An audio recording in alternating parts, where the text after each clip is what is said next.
You probably think you know the story. Industry leader is destroyed by a shiny new startup who enters the market and gobbles up all the customers. But contrary to popular belief, Blockbuster's problems were way bigger than Netflix. I'm Jen Clinehens, and this is Choice Hacking. Today, I'm breaking down some of the sneaky business and psychology traps that Blockbuster fell into, and you could too.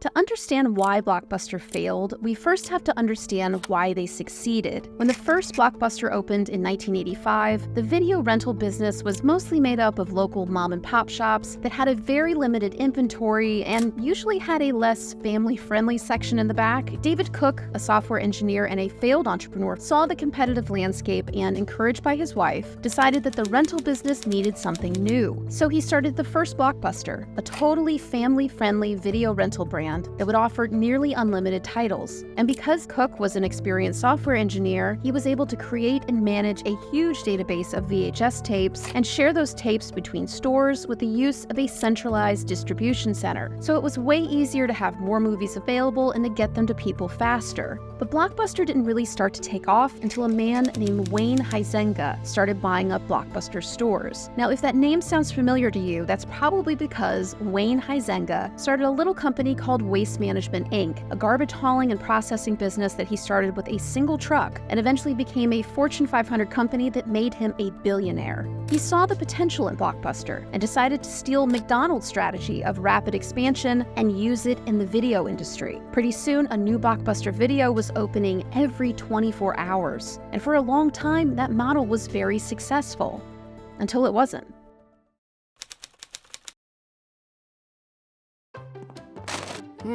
It looks like you have a late fee for Lady Hawk. Oh, no problem. How much is it? $32,419. Hands down, the thing everybody hated the most about Blockbuster were the late fees. You rent a VHS tape or a DVD and you bring it back a couple of days late. All of a sudden you owe $2 more after the already expensive rental fee. But Blockbuster's late fees were a big part of their business. In the year 2000, they made $800 million in late fees alone, which was 16% of its total revenue. That's a lot. There's a few psychological principles at play that made customers hate late fees so much. They felt unfair and felt like a loss. And as you know, if you watch this channel, people hate to lose. It's a principle called loss aversion, and it says we feel the psychological pain of loss twice as much as the joy of finding or winning, watching, or gaining the same thing. But customers' hatred of Blockbuster's late fees went way beyond just feeling like they didn't want to lose a couple of dollars. It was when people were asked to part with that extra cash that made it so painful. There's a fascinating psychological principle driving why Blockbuster customers hated these fees so much. It's called the peak end rule. The peak end rule says that people remember or judge an experience based not on the average of every single moment, but on 2 points: the emotional peak and the ending. It wasn't just that there were late fees, it's that they happened at the very end of a Blockbuster experience.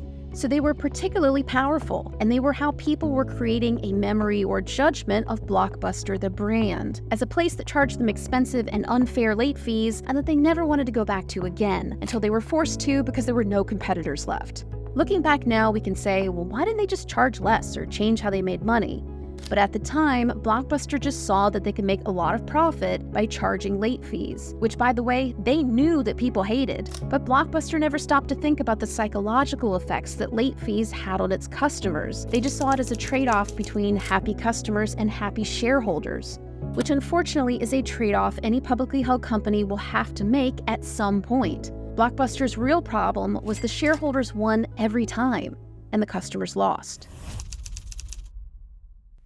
The rapid expansion of Blockbuster was a double-edged sword. On one hand, it gave them a huge competitive advantage because they had more negotiating power with studios on where and when movies would be available to rent. It allowed them to streamline costs and up inventory, so customers could find any movie they wanted within the Blockbuster system. But on the other hand, expansion costs a lot, and it usually means taking on lots of debt. In Blockbuster's case, over $8 billion worth. While most of Blockbuster's expansion happened by buying up competitors, they also started investing upstream in production companies companies like the Spelling Entertainment Group that produced TV shows like Beverly Hills 90210. And actually, that debt wouldn't have been such a big deal if Blockbuster's revenues had continued to go up. But way before Netflix was even a thought in anyone's head, technology was starting to disrupt Blockbuster's business model. Cable television like HBO and video on demand were gaining ground and a clear threat to Blockbuster's dominance. If customers could just click a button on their TV to watch any movie, they didn't really need to go out and drive to a Blockbuster to see if the movie they wanted was even in stock.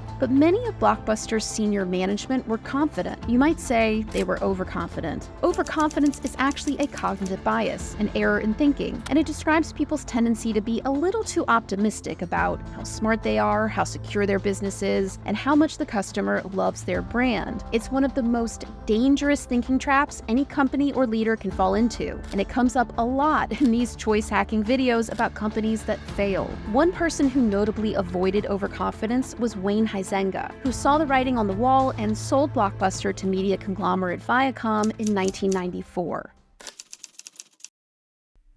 In 1997, Netflix was founded by Reed Hastings and Mark Randolph as a DVD by mail rental business. It took them a couple of years to settle on the right business model, eventually landing on a monthly fee for unlimited rentals, and, most importantly to our story, no late fees. But contrary to popular belief, Netflix wasn't an immediate hit, and they really struggled for a few years. By the year 2000, during the dot-com bubble, they were losing money, a lot of money. So much money that the founders famously approached Blockbuster and offered to sell the company for $50 million. The then CEO, John Antioco, thought the offer was literally a joke.